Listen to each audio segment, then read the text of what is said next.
44절에서 45절입니다. 누가복음 1장 38절에서 45절 말씀입니다. 네, 다 찾으셨으면 같이 봉독하겠습니다. 마리아가 이르되 주의 여종이 오니 말씀대로 내게 이루어지다 하매 천사가 떠나가니라. 이때 마리아가 일어나 빨리 산골로 가서 유대한 동네에서 이르러 사가랴의 집에 들어가 엘리사벳에게 문안하니 엘리사벳이 마리아가 문안함을 들으매 아이가 복중에서 뛰노는지라. 엘리사벳이 성령의 충만함을 받아 큰 소리를 불러 이르되 여자 중에 내가 복이 있으며 내 태중에 아이도 복이 있도다. 내 주의 어머니가 내게 나오니 이 어찌 된 일인가. 보라, 내 문하는 소리가 내 귀에 들릴 때 아이가 내 복중에서 기쁨으로 뛰놀았도다. 주께서 하신 말씀이 반드시 이루어지라고 믿은 그 여자에게 복이 있도다. 아멘.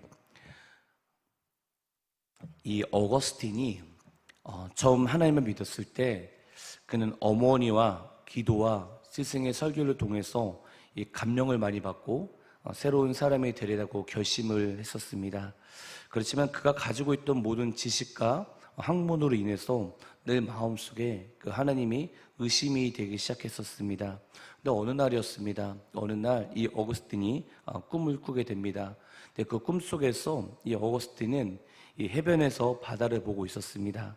그때 어떤 아이가 한쪽에 구멍을 파고 손으로 바닷물을 펴서 그곳에서 물을 계속 옮기고 있었습니다. 어거스틴이 그 아이에게 애야 지금 무엇을 하느냐라고 묻자 바닷물을 펴서 이 구멍에 채우고 있는 중이다 라고 대답을 했습니다. 어거스틴은 그 아이에게 너는 왜 이렇게 어리석은 일을 하느냐, 아무리 열심히 한들 이 바닷물을 다 퍼다 그 구멍에 집어넣을 수 있을 것 같니? 라고 물어봅니다. 그러면서 참 너는 어리석구나 이야기를 합니다. 그때 아이가 말합니다. 저보다 더 어리석은 사람이 있습니다. 그러니까 이 어거스틴이 말합니다. 그 어리석은 사람이 누구냐 이렇게 물어보니까 그러자 그 아이는 바로 아저씨입니다 라고 대답을 합니다. 그러니까 어거스틴이 그 아이에게 왜 내가 이렇게 어리석니 물어보자 아이는 이렇게 대답합니다. 그 아저씨의 그 자그마한 머리로 하나님의 세계를 이해하려고 하니 얼마나 어리석은 사람입니까? 라고 그 아이가 이야기했다고 합니다. 그리고 나서 그 어거스틴이 꿈에서 깨었다고 합니다. 그래서 어거스틴은 이 자기의 마음속에 있던 모든 의심을 깨트려 버리고 확고한 신앙을 가지게 되었다고 합니다. 그래서 그는 그 꿈을 꾸고 하나님의 절대 주권 사상을 발견했습니다.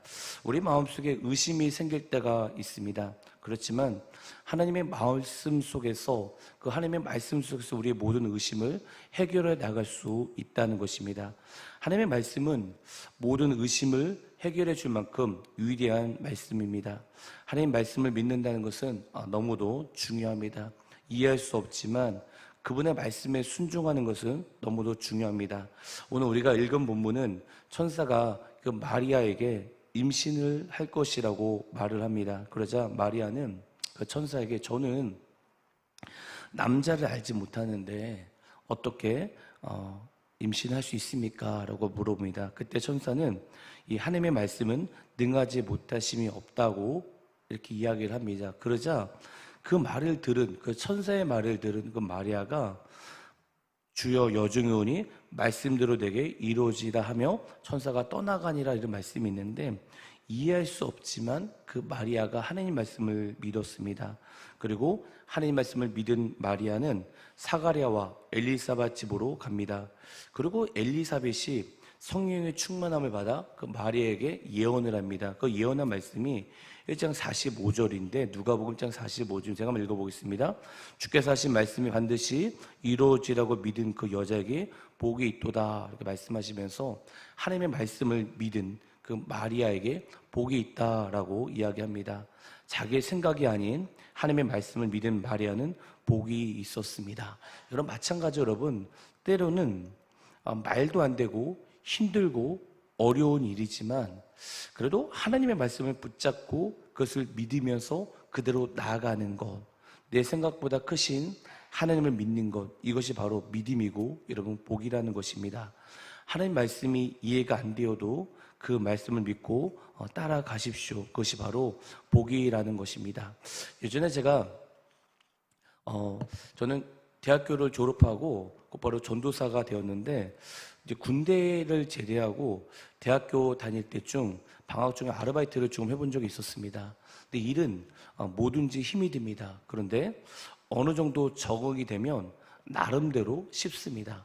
자기만의 노하우가 생기기에 처음에는 힘들지만 나중에는 쉬운 것 같습니다. 모든 일이 그렇습니다.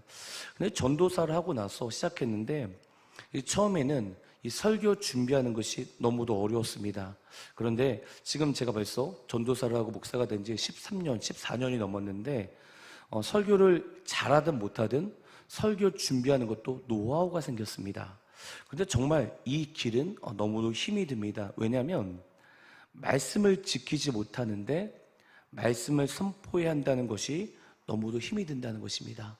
여러분, 사람들은 속이기가 너무 쉬운데 하나님을 속이기는 너무도 어렵습니다. 마음과 생각을 감찰하신 하나님을 어떻게 속일 수 있겠습니까? 그래서 지금은 소천하셨지만 옥하는 목사님은 마음이 이상하면 설교를 못했다고 합니다. 그래서 부교육자를 시켰다고 합니다. 더 주님 뜻대로 살고 싶은데 넘어지고 또 넘어지고 이런 모습이 바로 저의 모습이고 또 혹시 우리들의 모습이 아닌가 생각해 봅니다. 그렇지만 우리가 우리의 약함을 알지만 우리를 다시 일으키시고 우리의 비천함을 돌보시는 것이 바로 하나님의 은혜라는 것입니다. 마리아도 매우 비천한 사람이었습니다. 하지만 하나님은 그 비천한 마리아를 최고의 복이 있게 하셨습니다. 그 복이 바로 예수님을 낳게 하셨습니다. 비천한 마리아를 최고의 복이 있는 자로 만드셨다는 것입니다. 그래서 누가복음 1장 48절에 보면 그 여종의 비천함을 돌보셨습니다. 보라 이제후로는 만세 나를 복이 있다 일컬이로다 말씀하시면서 우리도 마리아보다 더 비천하고 더 연약한 자인데 그런데 하나님은 우리에게 복을 주셨다는 것입니다. 그 복은 예수님을 우리에게 주셨다는 것입니다. 여러분, 그렇게 우리는 최고의 복을 받은 자입니다. 매일 넘어지고 매일 쓰러지고 하지만 우리를 사랑하시고 우리에게 복을 주시는 분이 바로 하나님이시라는 것입니다. 여러분, 이 사실을 알게 되면 우리는 겸손할 수밖에 없다는 것입니다. 이 사실을 알게 되면 우리는 주님을 찬송할 수밖에 없다는 것입니다. 바로 이것입니다. 마리아가 하나님을 찬양할 수 있었던 이유가 바로 비천한 자신에게 하나님께서 복을 주셨기 때문에 하나님을 찬양한 것입니다. 여러분, 우리는 비천하지 않습니까? 비천한 우리가 그렇지만 하나님을 찬양할 수 있는 이유는 바로 하나님께서 우리에게 복, 예수 그리스도를 주셨기 때문에 우리가 주님을 찬양할 수 있다는 것입니다. 제가 예전에 수단에 사역하시는 선교사님의 강의를 듣게 되었습니다. 여러분, 수단이란 나라는 이집트라는 나라 바로 밑에 수단이라는 나라가 있습니다. 여기 여자 선교사님이신데 이 15년 동안 수단 땅에서 섬기고 계신 분의 강의를 듣게 되었습니다. 근데 강의를 듣기 전에 잠깐 대화를 나누고 그분과 대화를 하는 시간이 있었습니다. 여자분이셨습니다. 어떤 경상도 사투리를 구사하시고 서울은 오늘까지 2번 오셨다고 하시고 언변도 별로 좋지 않으셨습니다. 그런데 강의를 시작하는데 정말 뭔가 달랐습니다. 언변이 나쁘지만 그 안에는 정말 엄청난 파워가 있는 자였습니다. 너무도 성령이 충만한 자였습니다. 그 강의 속에 그 선교사님은 정말 엄청난 강력한 파워, 힘이 있다는 것을 느낄 수가 있었습니다. 근데 그 선교사님이 사람들에게 강의를 하면서 사람들에게 8가지 질문을 하셨습니다. 강의를 듣고 있는 사람들은 거의 다 목사, 전도사, 장로, 선교사들 다 이런 분들이었습니다. 근데 그 수단에 있는 그 여자 그 선교사님이 우리들에게 8가지 질문을 하셨는데 그 8가지 질문이 여러분 첫 번째 이런 질문이었습니다. 여러분, 정말 예수를 믿는 크리스찬입니까? 이렇게 물어보시더라고요. 여러분, 정말 예수를 믿는 크리스찬입니까? 두 번째는 여러분, 성령으로 거듭났습니까? 성령으로 거듭나지 않았는데 여러분 어떻게 선교사가 됩니까? 라고 물어보십니다. 세 번째는 여러분, 자신의 죄를 회개했습니까? 정말 정결되어서 살고 있습니까? 네 번째는 기도하는 삶을 살고 계십니까? 하나님과의 관계성을 맺고 있습니까? 하나님께서 원하시는 방향으로 가고 있습니까? 깨어있지 않고 하나님께서 나의 지표가 아니면 아무것도 할 수 없습니다. 부부도 친구도 관계가 없으면 뜻을 이해할 수 없습니다. 하물며 사람도 관계가 없는데 나의 삶이 어떻게 되겠습니까? 하면서 네 번째, 기도하는 삶을 살고 계십니까? 라고 물어봤습니다. 다섯 번째는 여러분, 주님 안에서 늘 yes, 늘 네라고 대답하십니까? 그러면서 영적으로 편하고 육적으로 죽기 원하십니까? 육적으로 편하고 영적으로 죽기 원하십니까? 이런 관계성이 맞을 때 하나님께서 말해주실 때 yes, 네라고 해야 합니다. 그래서 주님 가운데는 예스는 고통에 따른다는 것입니다. 그래서 십자가가 얼마나 많은 흉터가 되었습니까? 그런데 그 십자가를 보면서도 아파도 예스라고 해야 합니다. 그리스도인은 흉한 것이 아름답습니다. 이렇게 이야기를 하시더라고요. 여섯 번째는 내 이웃을 사랑하십니까? 이웃을 사랑하지 않는 것은 그리스도인이 아닙니다. 말씀하시고, 일곱 번째는 여러분, 내 가족에게 본을 보이고 있습니까? 여덟 번째는 자유함을 가지고 있습니까? 라고 물어보시더라고요. 이런 질문을 하시는 것입니다. 그러면서 인생은 그 안정된 삶이 아니라 덜 안정된 삶을 살 수도 있다.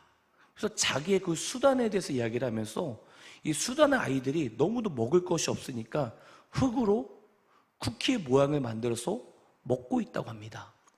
그러면서 하루에 한 끼 음식을 먹는데 그 바나나가 나오면 그 바나나를 그 아이에게 좀 달라고 하면 반을 나눠준다고 합니다.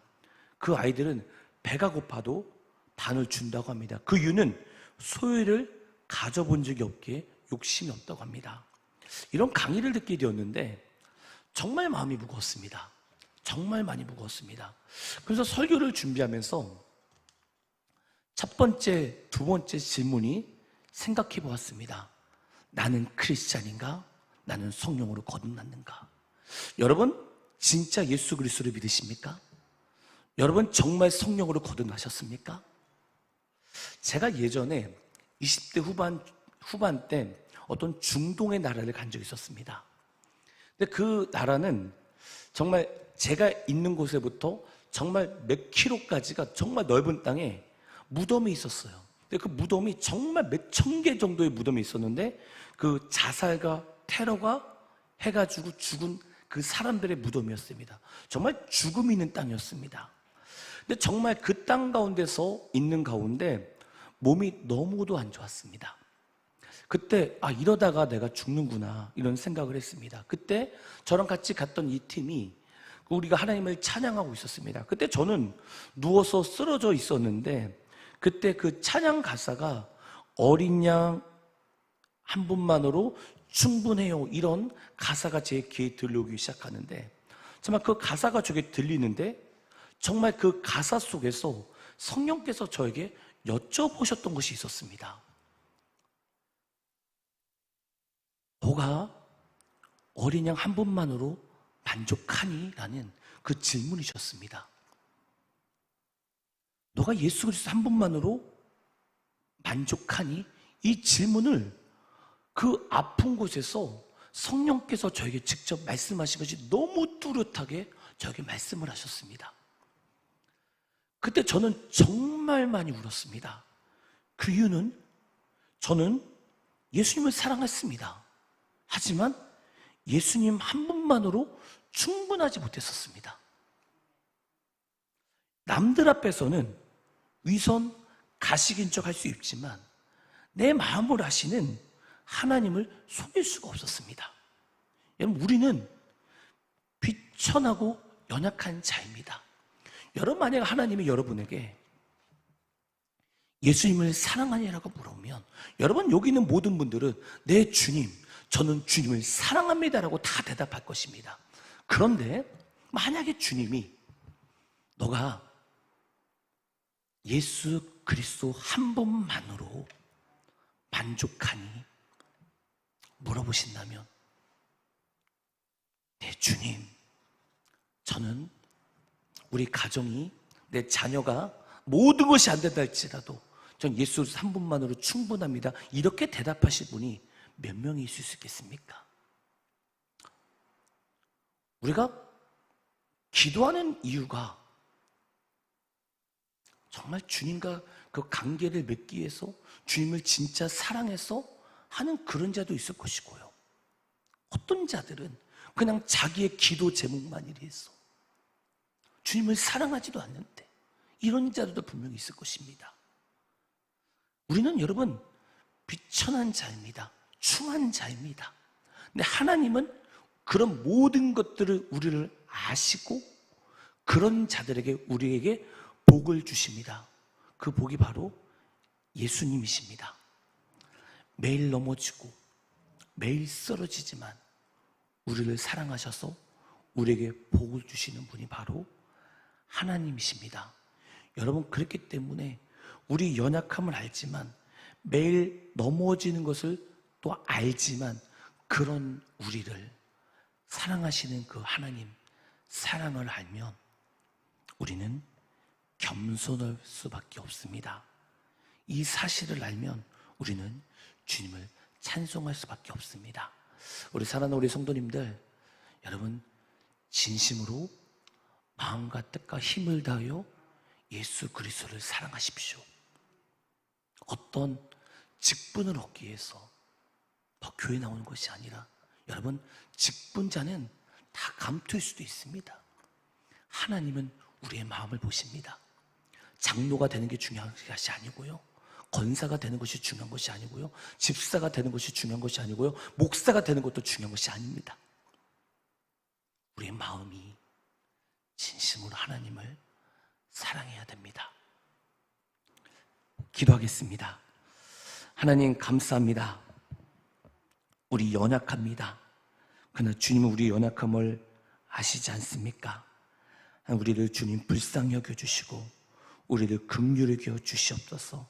우리가 더욱더 주님을 사랑하고 주님을 위해서 살아갈 수 있도록 은혜 부어 주시옵소서. 감사합니다. 예수 이름으로 간절히 기도드렸습니다. 아멘. 우리 주기도문 하겠습니다. 하늘에 계신 우리 아버지요, 이름이 거룩히 여김을 받으시오며 나라가 임하옵시며 뜻이 하늘에서 이루어진 것 같이 땅에서도 이루어지니이다. 오늘 우리에게 일용할 양식을 주시옵고 우리가 우리에게 죄진 자를 사하여 준 것 같이 우리 죄를 사하여 주시옵고 우리를 시험에 들게 하지 마시옵고